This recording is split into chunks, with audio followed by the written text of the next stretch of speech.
Hello guys, bakunzi ba Love TV. Je mbasuhuza mbabwira ati mukomeze kugira umunsi mwiza, itariki turiye ku itariki 24 mukomeze kugubwa neza kandi mukomeze kwishimira uko mubayeho ndetse nuko mumeze.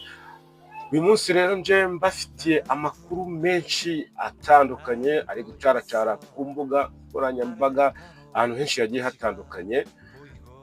Amakuru ya mbere ariho afatika anaryoshye anameze neza ni amakuru y'ikipe ya APR. Ikipe ya APR FC yaraya igiye ejo yari irihuye Mukura irayikubita bataha barira baboroga bameze nk'utwana dutoya. Muri kubyumva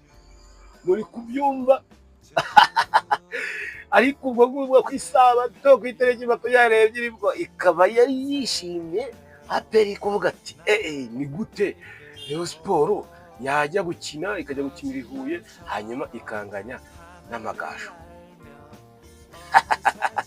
Bege twanganye nako Rayon Sport ubwo yanganyije yanganyije n'Amagaju.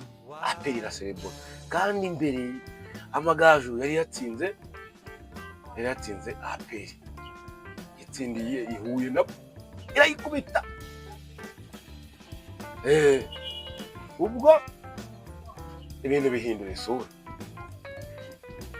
Ejo bundi hashize iminsi yashize ubwo APR irongera ijya gukina nayo na Mukura yayikubitaguye.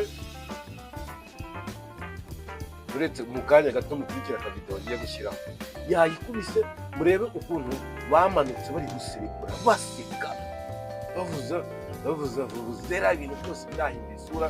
Aho ati noneho twebwe tugiye kuhatambukana umuco. Ubu APR Rayon Sport yari yimiraturusha amanota 4, ubu noneho tugiye kugenda twikubita hasigaye muri imwe aho tugiye tuyisanzira bamanukana amapasi eri ngo 20 niba batashye bayatwaye batashye bimeze gutya. Niba umufana wa APR wandike muri comment niba nawe uri muri Rayon Sport warishimye n'amagambo nawe wandike muri comment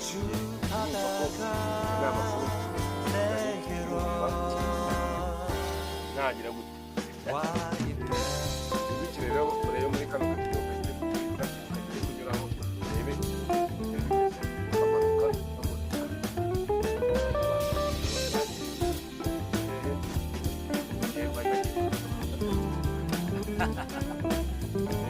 niba ari bwo ukina